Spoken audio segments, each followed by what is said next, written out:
What I'm about to tell you sounds impossible. Silent Hill F, the latest entry in one of gaming's most psychologically devastating franchises, might not actually be happening.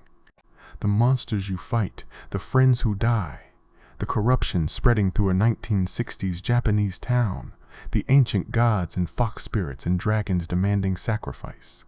There's compelling evidence that suggests none of it is real. That every single thing you experience in this game is taking place inside the fractured mind of a young woman who has approximately 1 hour to make the most important decision of her life before she completely loses her grip on reality. By the end of this video, you will know the complete story of Silent Hill F. Every major character and how they die. Every monster and what they really represent. Every ending and what actually happens in each one. The entire religious history of the town and why it matters. And I'm going to prove to you that the game's narrative is built on a deliberate deception, a psychological maze designed to hide the fact that what you're playing is not a supernatural horror story, but the internal breakdown of a woman trapped between two impossible choices, both of which will destroy her. Here's what you need to understand before we begin. This game gives you a town with 8-headed dragons and poisonous water gods. It gives you fox possession and human sacrifice and ancient clans performing rituals. It gives you a protagonist who watches her friends die, her parents murdered by a fog monster, her entire reality corrupted by supernatural forces. And then it gives you 5 different endings that completely contradict each other. The game is lying to you. The question is why? Here's the roadmap. The ancient history of Ibisugaoka and how the town has been worshipping the wrong god for centuries. The true identity of the protagonist, Shimizu Hino, and the arranged marriage that's destroying her mind. The real meaning of the Shiro Muku, the white wedding dress monster that hunts her through every scene. The dark shrine world and what it actually represents. The 5 endings and how they're not alternate timelines but sequential events happening in her head. The devastating truth about her friends and why they all want her dead. And the final revelation about what's really happening during that wedding ceremony. If you haven't finished Silent Hill F, leave now. What follows is every endgame spoiler, every hidden detail, every secret the developers buried in item descriptions and environmental storytelling. You've been warned. Let's start with what the game wants you to believe. The town of Ibisugaoka exists on the outskirts of civilization in 1960s Japan. One bridge connects it to the modern world. That isolation has made the town strange. According to the Nihon Shoki, a book of Japanese creation mythology, there once existed an 8-headed dragon called Yamata no Orochi who demanded virgin sacrifices. The god of the sea, Susanoo, got the dragon drunk and decapitated all 8 heads. But here's where Ibisugaoka's local history diverges from the national myth. The town claims that one of those severed heads landed near their territory in a region originally called Higa no Kuni. That head came back to life as a poisonous water dragon and plagued the land for generations. Now here's the first crack in the story. A local historian in the game questions whether this myth is even real. The town experiences frequent toxic gas leaks from underground water streams. This addendum to the creation myth only exists in local records. No other region of Japan tells this story. The historian suggests that the town invented the myth to explain natural geological disasters. They needed a reason for why people kept dying from poison gas, so they created a monster. But the town believed in the water dragon. They worshipped it, until the faith changed. In 1170 CE, the Taira clan lost a civil war and scattered across Japan seeking sanctuary. Some fled to Ibisugaoka. The town's name likely originates from this moment because the kanji for Ibisu means someone who has migrated far away. These refugees couldn't restore their clan's former power, so they vowed revenge. They buried their leader's sword at the base of a great cedar tree. Then something impossible happened. Sometime in the mid to late 1200s, a monk appeared in the town. This monk stood over 3 meters tall, almost 10 feet, and wore multiple masks. He brought the townspeople to the great cedar tree and told them the water dragon was growing weak because the tree had been sapping its evil power. He commanded them to abandon the water dragon faith and worship the divine tree instead. The entire town converted. Remember this monk. Remember his height and his masks. This detail becomes critically important later. The divine tree faith dominated for centuries, but the town's isolation created another problem. Trade was nearly impossible. Tools were precious. This scarcity gave birth to the Tsukumogami faith, the belief that objects over 100 years old develop souls and become self-aware. The townspeople began treating their oldest tools as sacred, bringing them to the divine tree as offerings. Then, between the 1600s and 1800s during the Edo period, lightning struck the divine tree and burned it to ash. The town panicked. Their oldest object of worship was destroyed. So they moved to the next oldest thing, an Inari statue. Inari is the Shinto god of foxes, rice, tea, success, prosperity, one of the most widely worshipped deities in Japan. But Ibisu Gaoka didn't worship Inari correctly. They mixed the Tsukumogami faith with Inari worship and created something unique to their town, something twisted. A local priest explained it this way. When the divine tree fell, the town became vulnerable to the water dragon again. But a family of foxes traveled from the west to subdue the creature. Faith in the foxes gives them power. The townspeople must pray to keep the foxes strong enough to hold the dragon back. Here's where it gets insane. The area where the dragon was supposedly subdued has an abnormal number of onsen, hot springs. Geologists confirm that these release toxic gas from underground. Investigations reveal the land near the mountains has a brittle surface and will eventually suffer a massive landslide. But residents claim there hasn't been a landslide in hundreds of years and Inari protects them. What the townspeople don't know is that Inari doesn't protect them. Inari kills them. In 1880, 13 residents of Ibisu Gaoka were murdered in broad daylight by a man over 2 meters tall wearing armor made of tree bark. He chanted about the divine tree and warned that without proper worship, the dragon would return. The local historian believes this was a zealot from the old divine tree faith trying to force a religious conversion. The eyewitness accounts describe what happened next. A thick fog crept into the town. A pack of glowing wolves circled the killer. Then the man, the wolves, and the fog all vanished, leaving nothing behind. The town interpreted this as divine intervention. Inari's messengers destroyed a heretic. But there's another explanation. Something in Ibisu Gaoka kills anyone who disrespects the fox faith, and it's not merciful. A local farmer told his son about 2 drunk police officers who kicked over an Inari statue. Their bodies were found the next day filled with insects, small bugs and larvae packed inside their corpses. 9 other cases have been reported with the same method of execution. Bugs and eggs either near or within the victims. One victim had openly claimed to bear a grudge against Inari.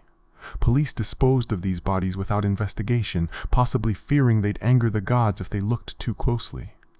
The local historian who spent years documenting the town's superficial faith and religious corruption also died this way. His father had called out the town for using faith to embezzle taxes and died in what many called divine punishment. The son became an atheist, determined to expose the truth through research. He kept a journal. At the beginning of the month, he lost his appetite. Eating anything made him vomit. In the vomit were locust larvae.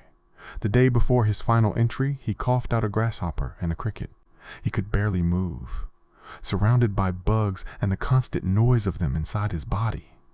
He felt them move around in his skull, planting eggs to grow more. Even in his final moments, he refused to believe it was divine punishment. But here's what the game doesn't tell you directly. The town's religious history isn't just background lore, it's a mirror. Every single faith transition, every murdered heretic, every historical event has a parallel in the main story. The game is teaching you to read symbolism disguised as mythology, because there's one family in Ibisu Gaoka that knows the truth about the foxes. and they've been using that truth to commit murder for generations. The Sunki clan represents wealth and status in the region. Every generation, the head of the family demonstrates exceptional business talent, using periods of social unrest to increase their fortune. But their real power comes from something darker. A housemaid who worked for the family documented what she witnessed. The young heir of the Sunki family had relationships with many women, but was arranged to marry a noblewoman. He had to end all his affairs, including one with a housemaid named Sachi who carried his child. They vowed to run away together, but when the arrangement was finalized, he cast her aside. The family forced Sachi out and abandoned her far from home. The housemaid who documented this noted that the child was unmistakably a Sunki descendant. She predicted this child would one day make a move when tragedy struck the wealthy family. That child's name was Kotoyuki. Notes titled, "Strict Mother's Letter" show Sachi writing to her son, telling him he has noble blood and that she was never able to reconnect him with his father. She forbade him from normal childhood activities because she knew that one day he would be the clan leader and needed to prepare. But Kotoyuki was just a boy who wanted to play. One day he was out with other kids chasing a fox through the village. The fox attacked him, giving him deep cuts that risked scarring. When taken to the local doctor, Kotoyuki passed out. At the hospital, doctors detected no abnormalities. He was cleared to leave the following morning. But something was wrong. When the doctor called his name, the boy responded, "Ah, so that is my name." His mother noticed he'd been applying himself to schoolwork far more than usual. The truth is simple and horrifying. The boy had been possessed by the spirit of the fox. Fox possession is common in folk tales. A shaman possessed by a fox received premonitions of a great famine and stockpiled food to save his people. Another woman helped a starving fox and was possessed, then guided toward great treasure. But possession can also be a curse. Some victims experience terrible pain and the desire to crawl on all fours. The possession of Kotoyuki likely came from the fox bite he suffered, and when his father died shortly after, the position of clan leader opened for him. Here's what the game reveals slowly, piece by piece, across multiple playthroughs. The Sunki clan is tied directly to Inari worship. The eight-headed dragon, even after losing most of its heads, still demands young women for sacrifice. Even with the power of the fox, it's not enough to quench the dragon's thirst. So every 8 years, a sacrifice must be made. The ritual is described in detail. A maiden pure of heart whose blood has been blessed by the stars and fate shall be sacrificed. Her blood is mixed with wine and distilled 8 times. Her organs are replaced with rice mixed with the master's saliva before being sewn shut.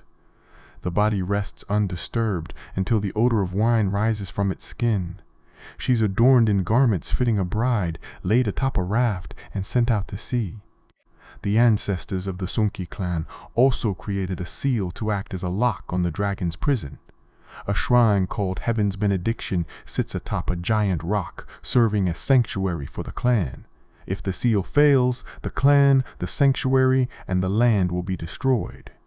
Women have been lured into these chambers and killed to quell an ancient being.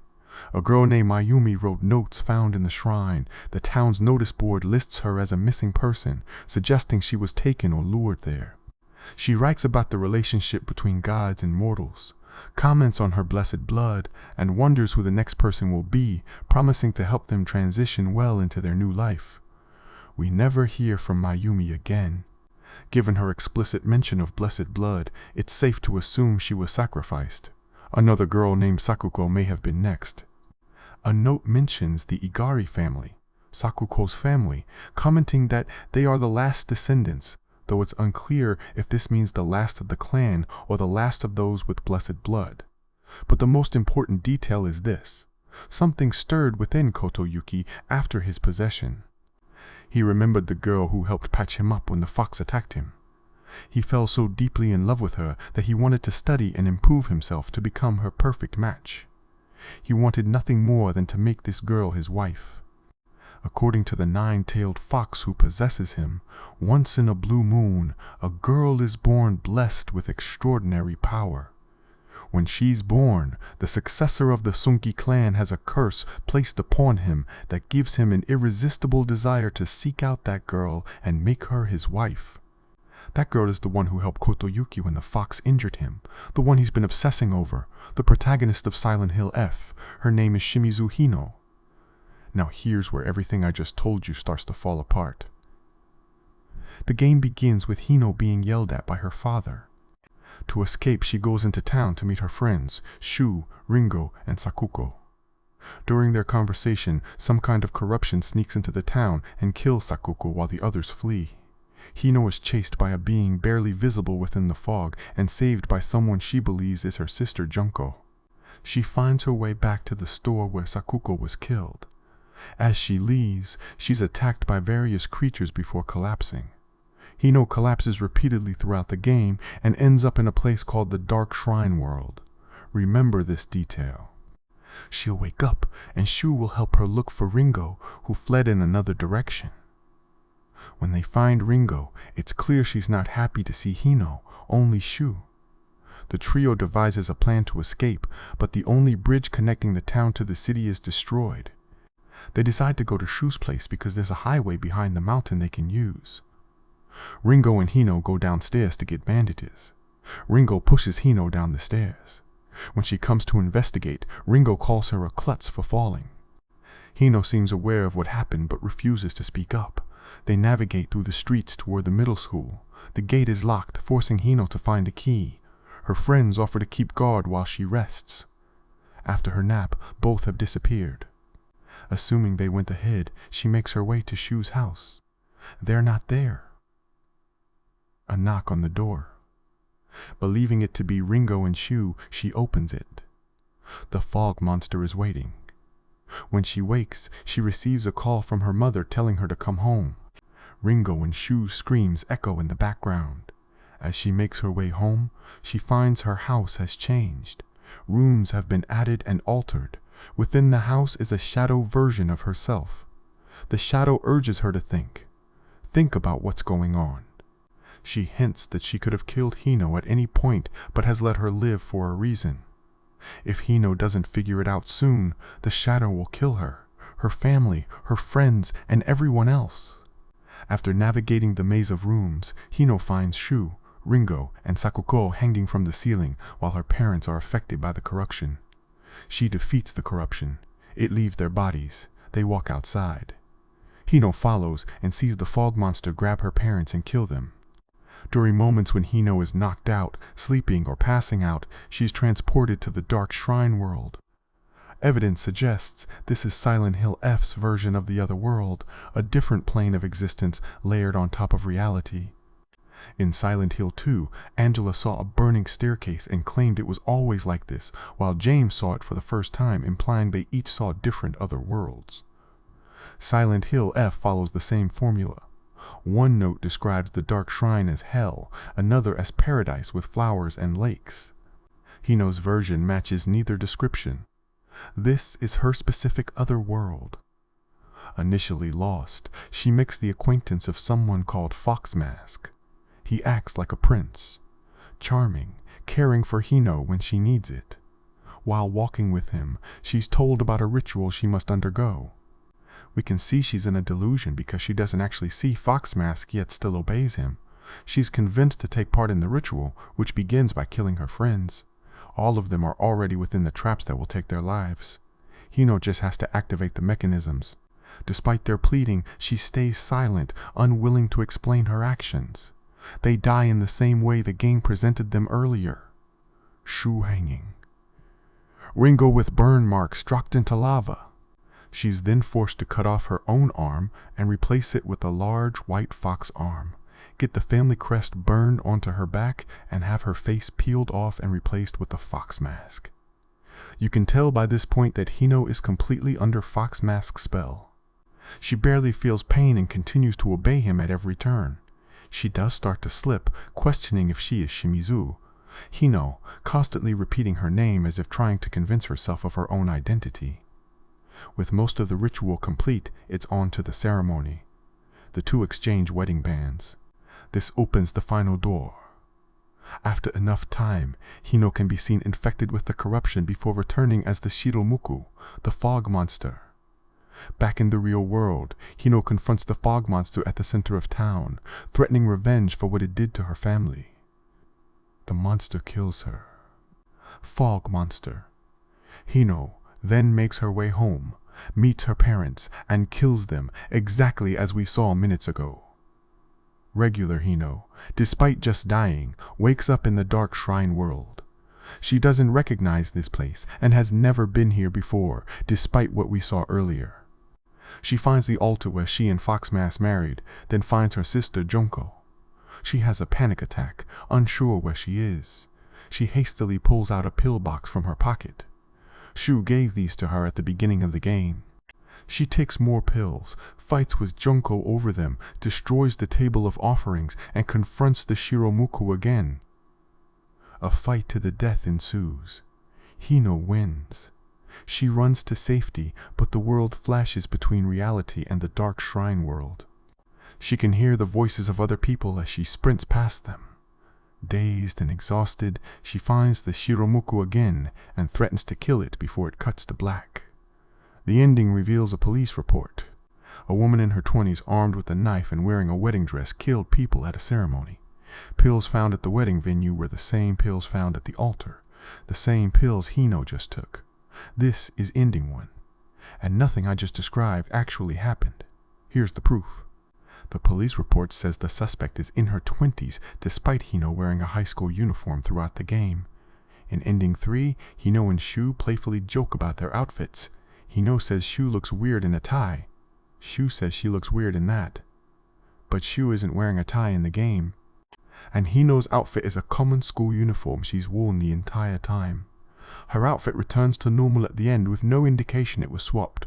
Shu might actually be wearing a suit and tie in reality. Hino might be wearing the Shiro Muku dress, the white kimono traditionally worn during weddings. The conversations with Junko where she mentions Hino running out of time reference her wedding day. Hino and Fox. Hino are two sides of the same person. One who wants to marry Kotoyuki and one who doesn't. The monsters you fight, the corruption spreading through town, the ancient gods and rituals. All of it is happening inside Hino's head as she attempts to grapple with her arranged marriage. The endings represent what happens during the real ceremony. Let me prove it to you. Hino's relationship with her family is complicated. Her father is a drunk who spends his days drinking and yelling at his family. Her mother only seeks to calm him down, rarely talking back, accepting any punishments. This has given Hino a jaded view of marriage. But she loves her sister Junko. They used to play together constantly when they were kids. However, ever since Junko got married, Hino hasn't seen her much. Marriage is the core of this game and the core of Hino's current mental state. Silent Hill F takes place during the 1960s. Marriage back then was defined by the Showa-era practice of arranged marriages, often for social or economic reasons. Hino is being married off to pay for her father's debts. Her father used to be happy. He had dreams of owning a restaurant with a friend, but that friend ran off with his money, leaving him broken and in debt. Hino's mother was diagnosed with cancer, requiring more loans and more debt. The description of the note suggests Hino never knew about this diagnosis. Hino was set to marry Kotoyuki, but life has taught her to fear marriage. Her father is terrible. He expects respect, but never gives it back. He expects his wife to cook and clean despite being fully capable, then complains when it's not up to his standards. He pins all his problems on everyone else, drinks all day, scolds his family. He even threw a knife at Hino during an argument. The male enemies in this game are either disgusting large blobs or lecherous skinny beings who pounce on her and lick her face. The women are designed with accentuated figures. Like previous Silent Hill games, the enemies are based on the protagonist's feelings and beliefs. Hino's journal explains this. She describes the monsters as having greedy eyes and greasy palms. She hates that they're chummy with her, but never attack other men. The kashimashi, as they're called, are covered in wounds and stitches, contorted in various positions. The variant in the Dark Shrine world has swords for legs. Hino writes, Did someone sever both its legs and replace them so it could not go anywhere? Or was this creature brought into existence so it could end up like this? Their doll-like limbs convey a puppet-like existence. There's also a large creature designed to look pregnant.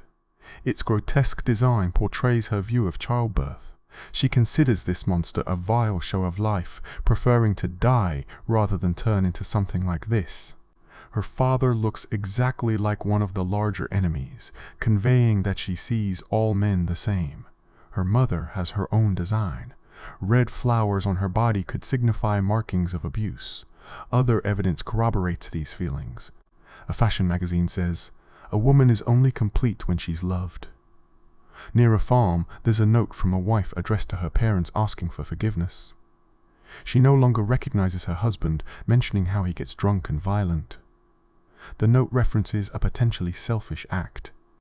Judging from a loud bang and a female enemy appearing, she either killed her husband or took her own life. Near Shu's house is a small shed serving as someone's sanctuary. The writer demands there be more women here.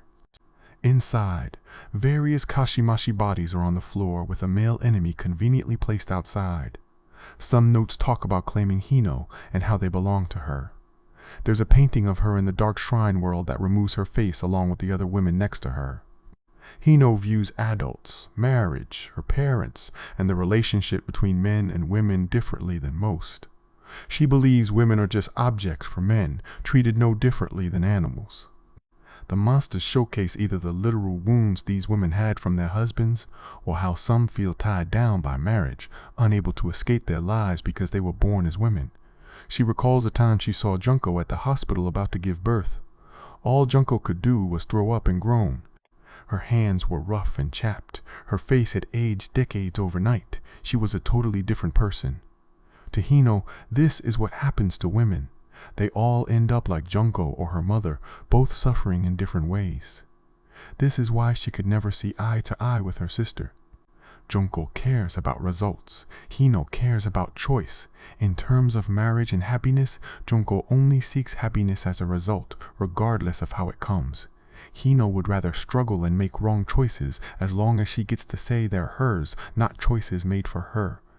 She has a forward-thinking and progressive mindset about autonomy and gender roles, an unfortunately rare stance in this era.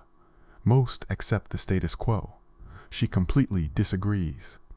All of this conflict about marriage, about how women in her life are treated, how men act around women, it's led to her questioning her arranged marriage with Kotoyuki.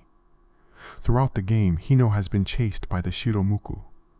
Its existence and the corruption spreading through town likely represent how much time she has left before she makes a decision. Besides the red flesh, there's a significant amount of spider lilies, which represent death and rebirth. This decision, no matter which is chosen, will have a major impact on her life. She will be reborn, something she says herself. That's what they represent. But evidence suggests she does have feelings for Kotoyuki. He definitely likes her. She has various notes he sent over the years, but a letter called Letter with the Pressed Flower was sent from Hino to him. If some of this is in her head, the interactions between them in the dark shrine world become different. Most of the dark shrine trips are about Kotoyuki cozying up to her before Hino eventually devotes her mind and body to him. It starts with killing her friends. This killing is actually symbolic language. Junko talks about killing her other half. Shadow Hino talks about killing her. Various notes mention that Hino is dead or has disappeared. The game uses colorful language to convey a point. Hino can't possibly be dead because Ringo, who believes her to be dead, also talks to her throughout the game. The various notes imply that Hino has moved on with her life because of the marriage. Killing her friends represents Hino abandoning them, since she now has to become a wife, sort of like how Junko rarely keeps in contact these days. She's being isolated from everyone, so all she has left is her husband and his family. That's when she's expected to take part in the transformation. This transformation is meant to be gross because that's how Hino sees it. She's not literally replacing her arm and face. She's giving up these parts of herself to be married. Hino has a very specific view of marriage, seeing it as depraved and meaningless. That's why in some endings we hear the names Shimizu Hino and then just Hino. Women often take the names of their husbands, so she will no longer be Shimizu Hino anymore, just Hino. At the end of the game, her father says she isn't welcome back, even if she returns alone. Do not expect to be welcomed home. In the patriarchal system Hino lives through, most women were absorbed into the husband's families and expected to stay that way. It's the most likely explanation for why women in the dark shrine world have masks with stitches similar to Hino's, while men simply have masks and unaffected faces. Women are expected to upend their entire lives and move in with a whole new family, likely never seeing their old friends and family again. Men simply have a new wife. It's probably why the game tells you to head to the Shimizu residence and not call it home. Despite previous chapters using terms like Ringo's house and Shu's home, those are their places, their homes. To Hino, her home is now just the Shimizu residence because she's no longer part of her original family. It may explain why Hino points out the house looks different than she remembers. In coming years, the house will be renovated and changed while she's off with her husband, so even her old memories will wither away. One note, the solemn letter, says that when the flesh has rotted away and bone turned to dust, thou shalt serve, implying that even in death she'll still be part of this new family. This erosion of her past life is what scares her. That's why there's such emphasis on the Shimizu part of her name. She'll be giving that up to be with someone she's forced to be with, while also adopting their new way of life and status. Thus, why she has a fox mask and the crest of the family on her back. She would be a different woman who has to be with a husband she never chose, who will have to say goodbye to her parents and friends as she will likely never see them again. Or even if she does, as Fox Hino says in Ending 2, it will not be like it used to be. The thought of that terrifies her. But the game also focuses on Hino's relationship with her friends, and this is where the story gets truly devastating. Hino never conformed to traditional gender expectations. Many girls liked to play with dolls while boys played hide-and-seek or dodgeball. She liked to play both, but her peers never accepted her. Boys only saw her as a girl, so they never invited her. Girls saw how much she played with boys, so they didn't want her either. Ringo asks why Hino always talks so manly, when to her this is just how she speaks. Hino finds all of this strange. She says kids of the Showa era never get along with the opposite gender, which confuses her because she doesn't understand why boys and girls can't get along and play together. It led to her rebelling against her parents one day because she didn't want to act like a girl. She hated being told that because she was a girl, she had to act a certain way.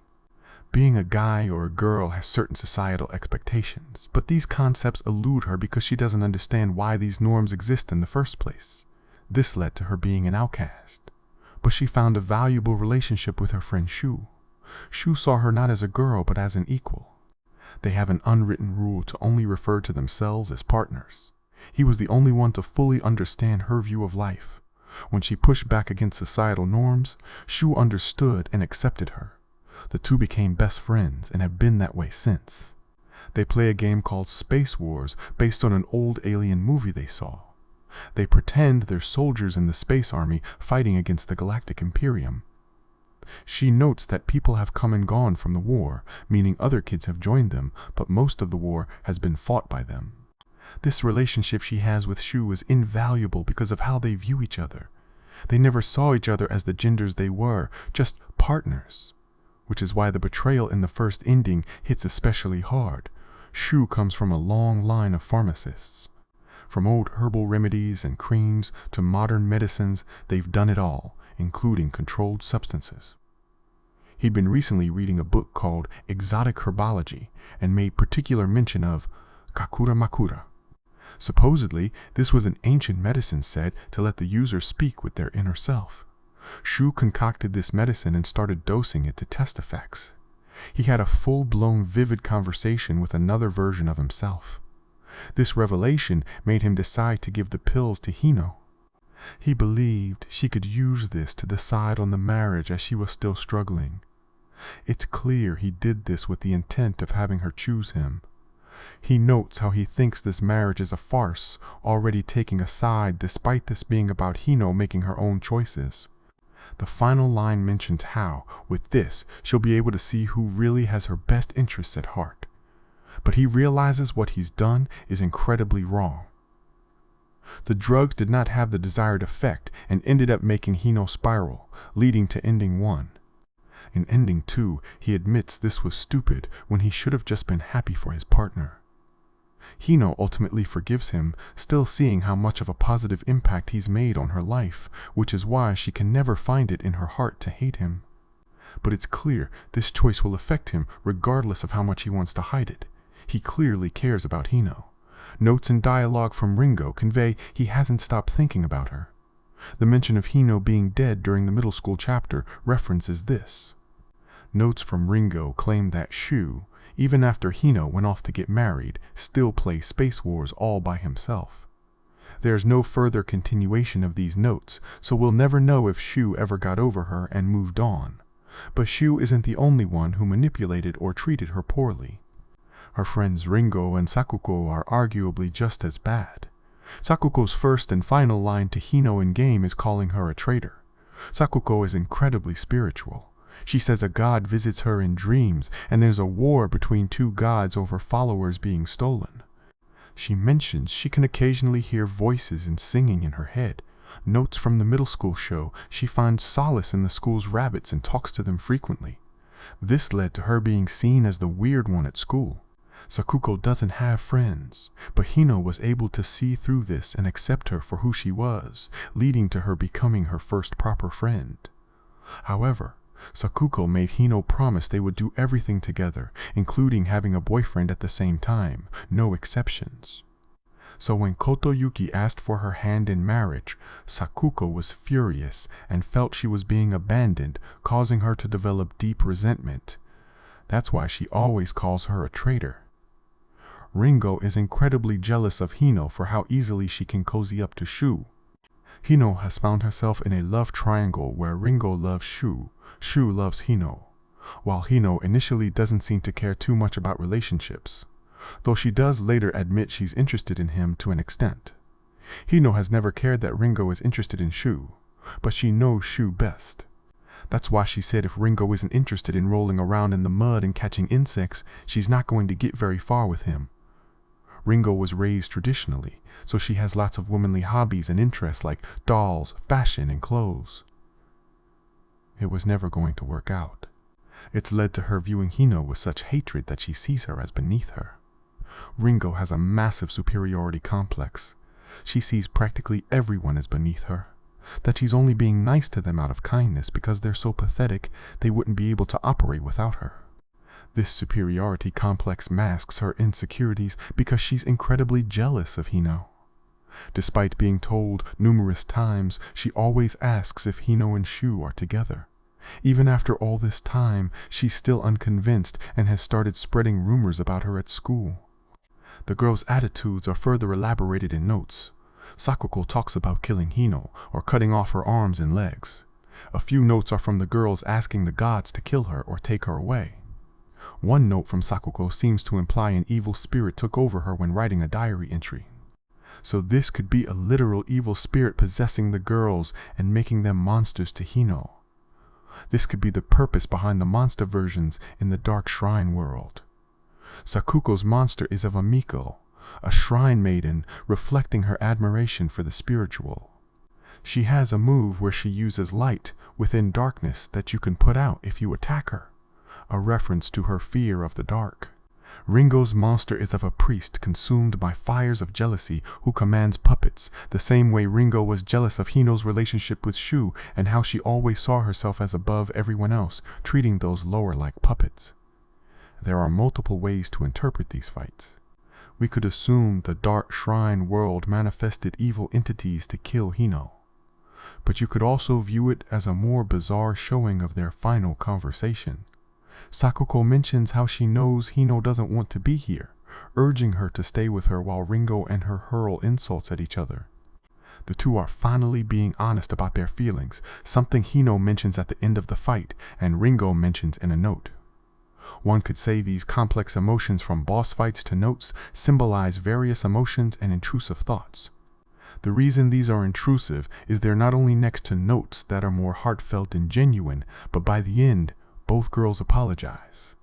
Silent Hill F is structured differently from other Silent Hill games. Not every ending is available right away. Certain endings can only be unlocked on specific New Game Plus cycles. The narrative is almost progressing throughout playthroughs. Both girls' final entries in their journals are reflections on their actions and how horrible they feel for how they treated her. These can only be found on New Game Plus after 2 or more endings are completed. Earlier playthroughs show how much they hated her.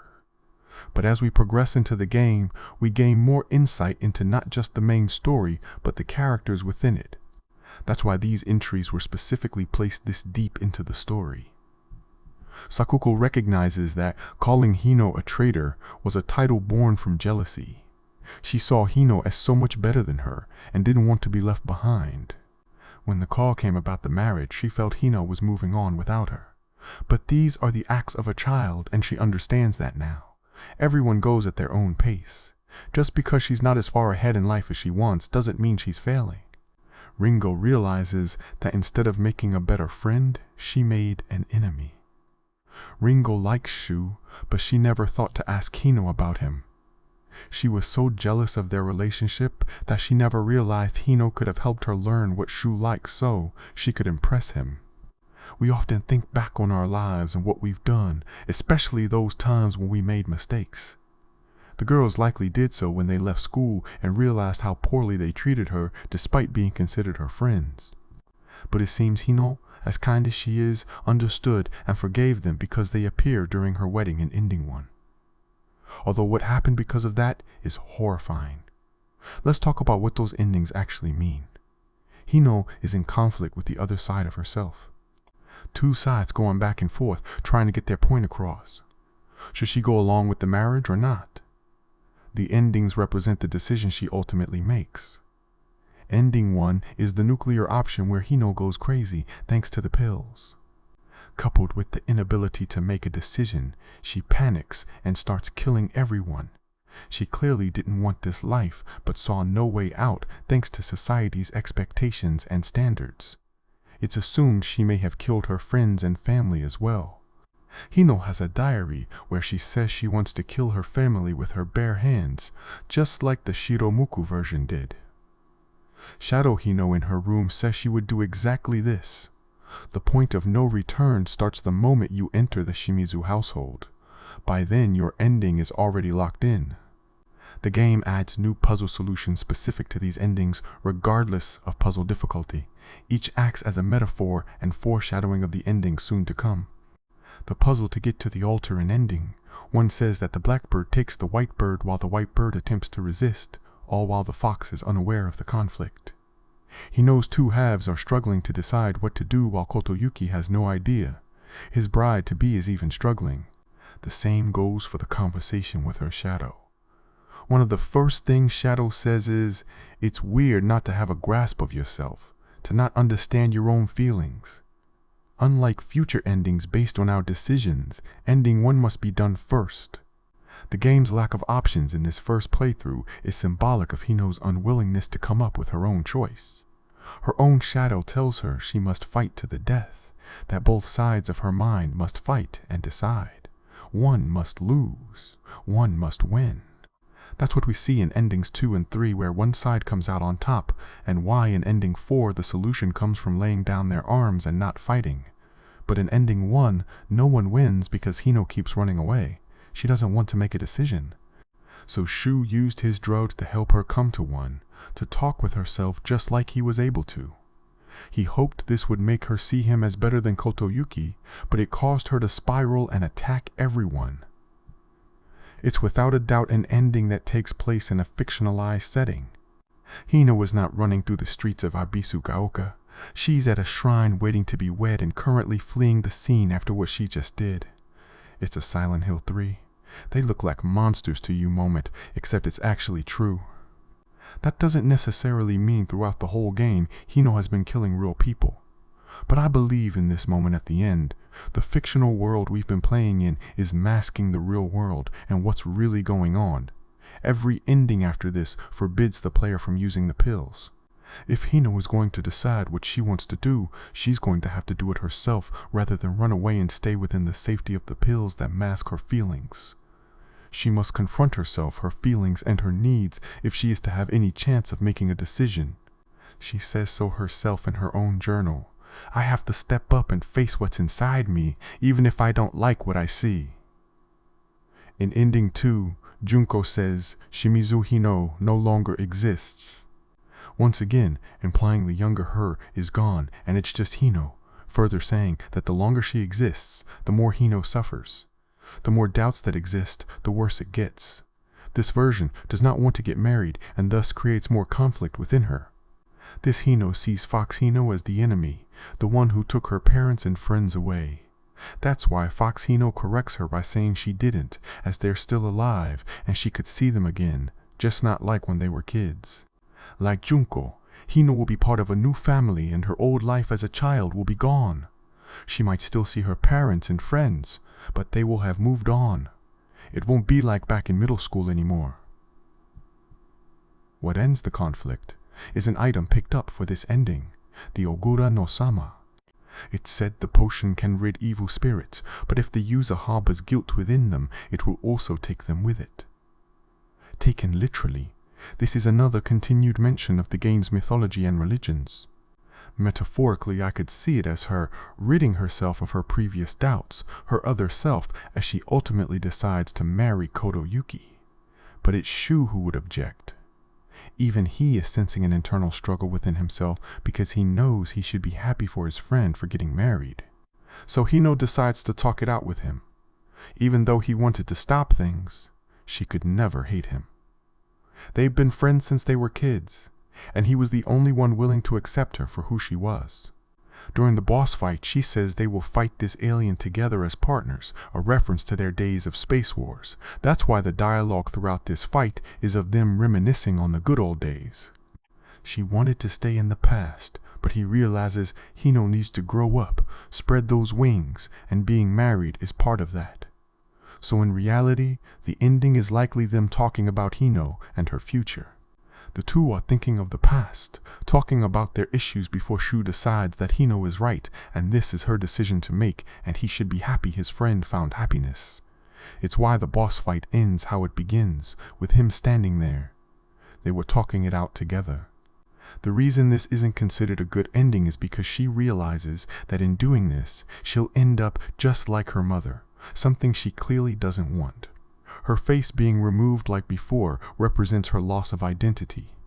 The fact it gets left behind when she walks away and is later stepped on implies these thoughts will eventually be silenced. Like her mother, she will be complacent, stuck in the marriage, and due to society will be unable to return home as it's considered shameful. This is her new life, and it's an outcome she does not desire. The game is showing you that even if she makes peace with the decision, even if she convinces herself this is right, even if her best friend supports her choice, the result is still the same. She becomes exactly what she feared. Another woman who gave up her identity for marriage. Another face on the floor, stepped on and forgotten. But ending 3 offers the opposite outcome, and it's just as tragic in its own way. Most of the content leading up to ending 3 is about Hino and Shu. She recalls the times they played Space Wars together and the talks they had when Shu learned about her being married off. He tells her it's her decision, but makes sure not to rush things as she has a habit of rushing through decisions. Her shadow asks if something is wrong with her. She claims to be feeling love, but isn't exactly sure what that's supposed to feel like. Hino says it's very likely that the feelings she has for Kotoyuki are not the same feeling she has for Shu. Upon hearing this, Shadow asks Hino to kill her. Once again, meaning kill the idea, the doubt. But in this case, it's the opposite. Rather than killing the doubt of declining the marriage, it's the doubt of accepting it. It's just as the doll says. Shimizu Hino will live while she, Fox Hino, will die. Junko understands her position, saying something like, "This is always going to be terrifying," in reference to the marriage. But Hino corrects her by saying it's not about whether she can or can't do the marriage. It's about whether she wants to in the first place. She should be able to choose her partner herself. Junko and Fox. Hino tell her it's too late for her to say this, while Hino corrects them by saying there's no right or wrong time. Kotoyuki can't accept this and they fight. Taken literally, this is his Fox heritage coming through as he attempts to force her to wed him. Even saying he tried to abide by the rules of human courtship, but he no longer can if it means losing his bride. Metaphorically, Kotoyuki and Hino are talking about their differences. The redness of the fox begins to melt away, revealing orange fur with Kotoyuki himself appearing every so often, showing us she is eventually getting through to him. By the end, he calms down and realizes she was right. He loved Hino since they were kids and tried to be the best at school to provide her with a better life. He assumed his status, reputation, and wealth would win her over, but Hino cares very little for that. She cares about love and wants to make her own decisions. Back at the shrine, Kotoyuki says he can handle things on his own. Again, literally, this means confronting the fox that possessed him to tell him he failed. Looking at it from another perspective, I think it's his grandfather who would be upset that Kotoyuki let himself get stood up at the wedding, leaving him without a wife despite being the leader of the Sunki clan. He would likely be shamed for this, but he knows this is right and that Hino's happiness is more important, even if that means he's no longer part of it. Here's why this ending is better than ending 2, but still not the true ending. This is certainly one of the happier endings within the game. She got to speak her true feelings and leave the wedding. But it doesn't comment on Shu and his pills. And most importantly, I don't believe it lets her grow up. One of the reasons she goes with Kotoyuki in ending 2 is because he would be able to give her a future. Being with Shu is like staying in the past. The two of them will likely just go back to playing Space Wars again. But Hino needs to grow up. She needs to spread those wings. And I do not believe that staying with Shu is the right answer for that. The geysers, other than the literal interpretation, represent her mind. In ending 4, the town is described as quiet, which I take to mean her mind is at peace and full of clarity. This would mean in ending 3, she's basically running away from the town, running away from her future, thus it is destroyed as she will likely continue to stay the same without room for growth. She's choosing to remain a child, to keep playing. Space Wars with Shu. To avoid the responsibilities of adulthood entirely. It's not about choosing Shu over Kotoyuki. It's about choosing childhood over growth, comfort over challenge, the known over the unknown. And while that might feel like freedom in the moment, it's still a cage. The game punishes this choice by destroying the town. The geysers erupt. The toxic gas that's been held back for generations finally breaks free. The land becomes uninhabitable. Everyone must evacuate. Because when you refuse to grow, when you cling to the past so desperately that you're willing to sacrifice your future, everything collapses. The seal is broken. The dragon is unleashed. The metaphor becomes literal. But there's one more ending. The true ending. And it changes everything we just discussed. To unlock ending 4, you must complete at least 2 other endings first. This is critical. The game is forcing you to experience Hino's internal conflict multiple times before offering resolution. You must see what happens when she accepts the marriage. You must see what happens when she rejects it. Only then can you see the path where she doesn't have to choose between 2 prisons. In completing the true ending, Hino realizes she doesn't need to fight with herself. Back at her house, she talks to her mom and dad. You'll recall she has a very jaded view of her family because of her childhood. But these talks change that. She thought her mom just took her father's punishments and never stood up for herself. But that's not true. There was actually an argument where her father apologized. Hino's dad believed the father should strike fear into his children as he was the head of the house and thus made the rules. But he knows this was wrong, so he apologizes. He made Hino fear men and fear what they do to women. Her father reassures her that Shu and Kotoyuki are great guys who care for her, a sentiment reinforced by the second ending. But ultimately, it's her choice whether to get married or not, and to whom. Hino hated her parents, hated her mom for being weak and putting up with her husband's abuse, and her father for being abusive and treating them all terribly. But both apologized for causing harm or worrying her. She finally got the closure she needed, and she no longer sees her parents as these hateful creatures.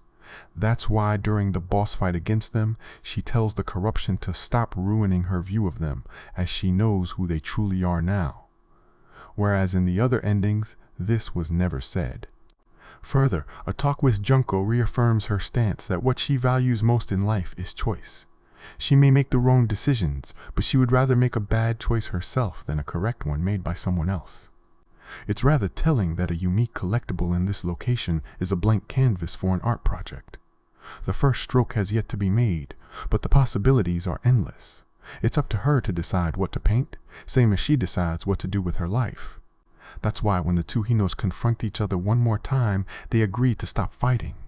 Both of them don't understand why they have to fight, why one has to win while the other has to lose. This is when we get the lore drop of both Hinos being pawns in a fight between two gods. This part about the gods and killing people who disrespect the shrines is certainly the strangest part of the game, and part of the reason I was questioning if any of these metaphors were even real.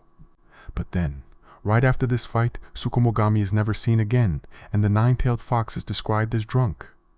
Kotoyuki says he hasn't had this much to drink since his last wedding, so he's a bit rowdy.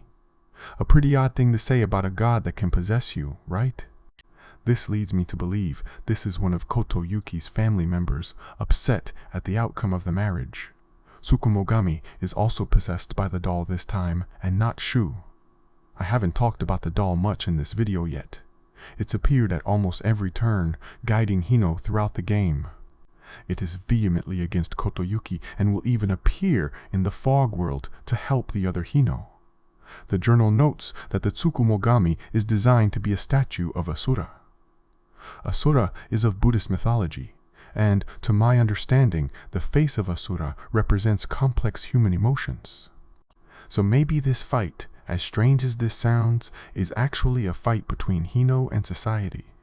The fox may represent her future life as someone else's wife, or just society's expectations for women in this era, while the doll represents her childlike innocence, which she must move on from because she is meant to spread her wings and make her own decisions. It could also be an attempt to show her moving on and growing as a person by herself.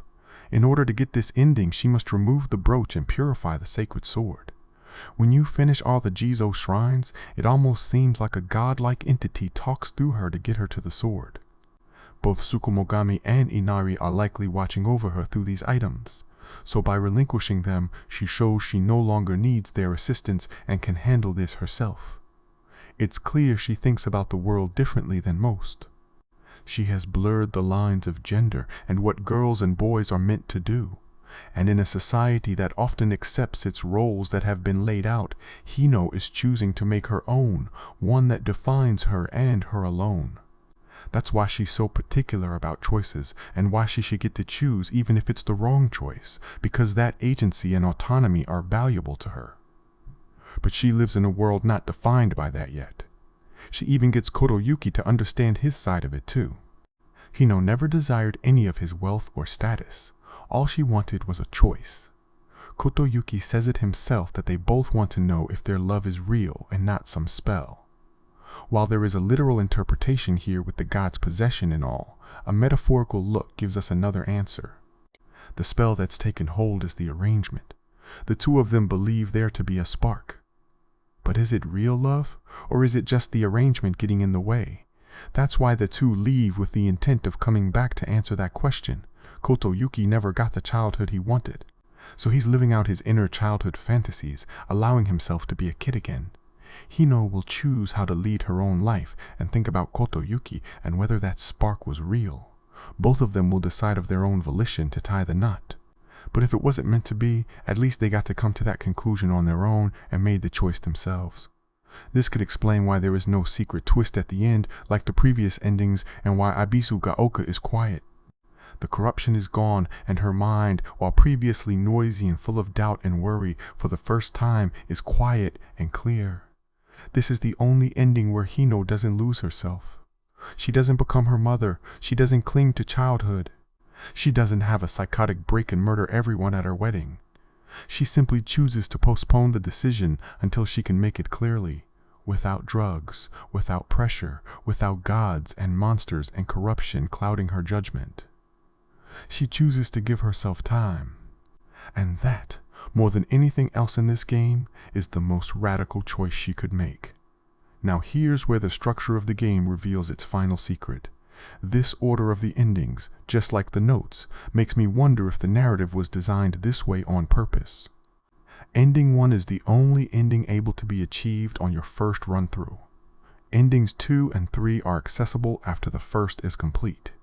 Ending 4 is unlocked after 2 or more endings are complete.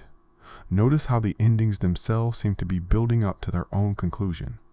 Ending 1 is the basic option that left her unable to question herself. When talking with her shadow, she sounds confused as anyone would in this situation. She has no idea what's going on, no idea who the shadow is or what it wants. In the same way that the player has just been going through the motions, we're just as clueless as she is. That's why Shadow urges her to think. Think about what's really going on. The fact that she has a wedding to attend, and soon she'll be married off. Neither the player nor Hino knows that, so both are left confused. Later, once the ending is revealed and we have time to digest it and look at the facts, such as the true identity of the Shiro Muku, we can see things with a bit more clarity. New Game Plus gives us that time to think things over, look at the narrative from a different perspective. Hino similarly has more time to think about what she wants to do, but it ultimately ends in an either-or decision. Ending 4, though, after 2 full playthroughs, gives the player and Hino the clarity they need, as they've had more time to think. One could say that the endings themselves were able to convince her of her true desires. Maybe during that long period of thought she thought about what would happen if she did go through with it versus not. Maybe these endings are what Hino thought of when weighing the pros and cons, and that's why they are undesirable to her, as they don't lead to a happy outcome.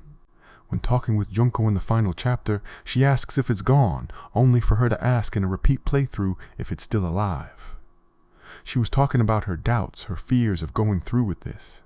Junko will further say that regrets are not resolved quickly, which is why Hino was given more time. She was given more time to make her decision. We were given another playthrough to make another decision and get another ending. Her dialogue is the same for both endings, 2, 3, and 4, because Hino is still weighing the options to kill one side of her so the other can win, or seeing if both sides can come together. That's why I believe the narrative is structured this way. Previous Silent Hill games and most games in general are portrayed as a one-time excursion where we choose something at the end. Repeat playthroughs give us different perspectives, but it's still the character's first time through. We're just metagaming because we know what's going to happen. I think Silent Hill F intends for each playthrough and each ending to be a continuation. Not that a different playthrough replaces the previous one, but that every playthrough is sequential. Each ending isn't the ending of a story per se, but rather the end of an act, with each one giving us more and more answers until we finally conclude. The game is simulating the process of making an impossible decision. The first time through, you panic and everything goes wrong. The second and third times, you explore the outcomes of choosing one side or the other, and both are flawed. Only on the fourth attempt, after experiencing every possibility, do you find the path that preserves your identity while still allowing growth. This is why the game locks certain endings behind completion requirements. It's not just replay value. It's forcing you to live through Hino's mental process, to experience her confusion, her fear, her desperate search for a third option that doesn't destroy her. And there's one more detail that confirms this entire interpretation. Remember the pills? The ones Shu gave her that cause hallucinations? There's a growing sentiment in the fanbase that this substance is White Claudia, the drug from Silent Hill 1, described as a white flower grown near water and used in religious ceremonies. It was also described as a hallucinogen. Silent Hill 2. Remake added this drug into its game to create a new ending that sees James hallucinate his life with Mary. The reason for the connection is that the drugs clearly made Hino hallucinate. There is also a white flower growing near some water next to Shu's house, and he recently read up on an herb said to be used in religious ceremonies. If this is White Claudia, then the entire game until ending 4 is Hino's drug-induced hallucination as she tries to make a decision about her marriage. The town, the monsters, the corruption, the gods, the rituals, the sacrifices, all of it is her mind creating an elaborate metaphor to process an impossible choice. That's why every ending after the first forbids the use of pills. She's trying to make the decision sober without the drugs clouding her perception. And only in ending 4 does she succeed. Oh, and there's a 5th ending, the joke ending. In classic Silent Hill fashion, it reveals the plot of Ibisu Gaoka is actually a movie that sparked Hino and Shu's interest in a game they played called Space Wars. They attempt to find out who the real alien is amongst the group, as the aliens are disguised as humans. While they were unable to find any, the mastermind behind the alien invasion is revealed to be Mira the dog, who even 20 years later is still causing havoc in the world of Silent Hill. This ending, while comedic, actually reinforces the interpretation that much of what we experienced wasn't real. Even the game itself is winking at you, telling you that yes, you were right to question everything you just played. So let me bring this all together. Let me show you the complete picture of what Silent Hill F actually is. On the surface, it's a story about a 1960s Japanese town plagued by ancient gods, fox spirits, human sacrifice, and supernatural corruption. A young high school girl named Hino must survive the apocalyptic destruction of her hometown while being hunted by a monster in a white wedding dress. But that's not the real story. The real story is about a young woman in her 20s standing at a wedding ceremony wearing a white kimono, having taken hallucinogenic drugs given to her by her childhood best friend who is in love with her, trying to decide in the span of maybe an hour whether to go through with an arranged marriage to a man she might love but was never given the choice to choose. Every monster represents her fear of men, marriage, and motherhood. Every friend who betrays her represents the isolation she feels as everyone moves on with their lives while she's stuck. Every corrupted parent represents her fear of becoming like them. Every ritual in the dark shrine world represents the transformation she fears marriage will force upon her. The Shiro Muku isn't hunting her. It is her. Specifically, it's the version of her that accepted the marriage, and it's chasing the version that didn't, trying to force a decision. That's why it kills her parents in front of her. That's why it appears at the wedding. That's why defeating it or accepting it determines which ending you get. The entire game is her internal monologue, visualized as a survival horror experience. The corruption spreading through town is her time running out. The bridge being destroyed is her inability to escape this decision. The house changing and growing is her realization that she can never go home again. The friends dying is her understanding that those relationships will never be the same. And the endings represent the possible outcomes of this single moment of choice. Murder. Everyone in a psychotic break. Accept the marriage and lose yourself. Reject the marriage and cling to childhood. Or postpone the decision until you can make it with clarity and agency. The religious history of the town, all those gods and faith transitions and rituals, they're not just world building.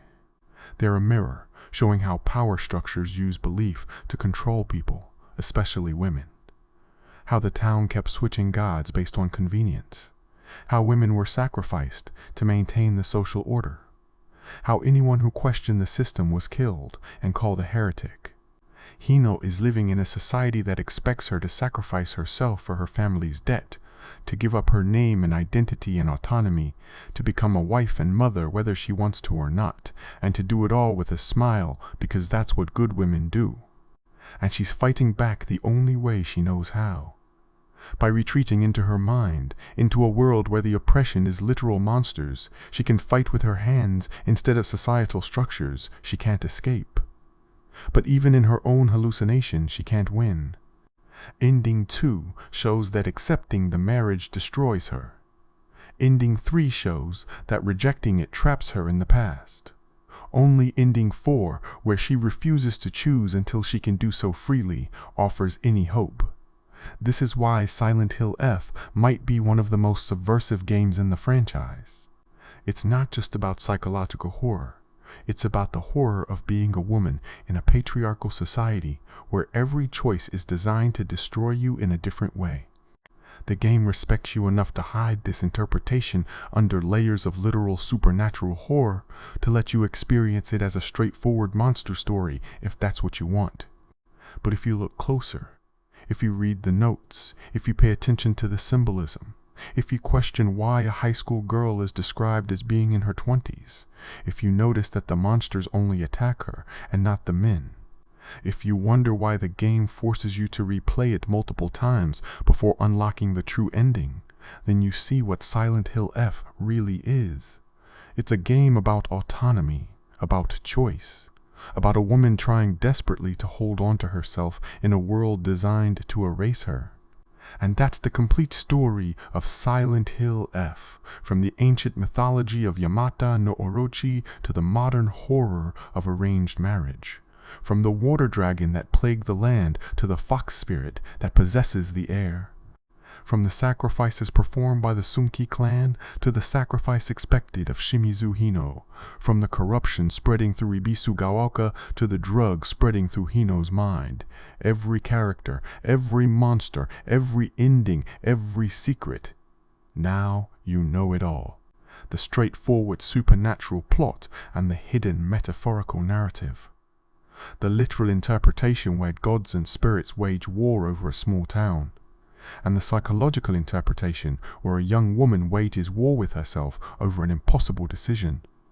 You know why her friends betray her, why her parents apologize, why Shu gives her drugs, why Kotoyuki is both victim and villain, why the Shiro Muku wears a wedding dress, why the town's religious history matters, why the endings are locked behind playthroughs, and why the true ending is the only one where nobody dies. This might be one of the most complex narratives in Silent Hill history. A game that functions on multiple levels simultaneously, that rewards multiple playthroughs, not just with different outcomes, but with fundamental shifts in understanding, that uses Japanese folklore and religious history to tell a deeply personal story about gender, choice, and identity. Whether you believe the supernatural elements are real and the psychological elements are subtext, or you believe the entire game is a hallucination and the supernatural elements are metaphor, the core truth remains the same. Hino is a woman fighting for the right to choose her own life. And that fight is more terrifying than any monster Silent Hill has ever created. That's Silent Hill F. Every secret revealed. Every mystery solved. The complete story from beginning to end. And if you made it this far, if you watched this entire deep dive into one of gaming's most psychologically devastating narratives, then you understand why this game matters. Why it's not just another Silent Hill entry, but a genuinely radical piece of storytelling disguised as a horror game. The developers could have told a simple story about fox spirits and human sacrifice. Instead, they told a story about a woman who would rather fight literal demons than accept the life without choice. And they trusted you to figure it out. Now you know the truth. The question is, what will you do with it? Thank you for watching. This was one of the most challenging videos to create because every detail matters, every note connects, every ending reveals something new. If you found something I missed or have your own interpretation, share it. That's what makes these games special. The story doesn't end when the credits roll. It ends when we stop talking about it. And something tells me we're going to be talking about Silent Hill F for a very long time.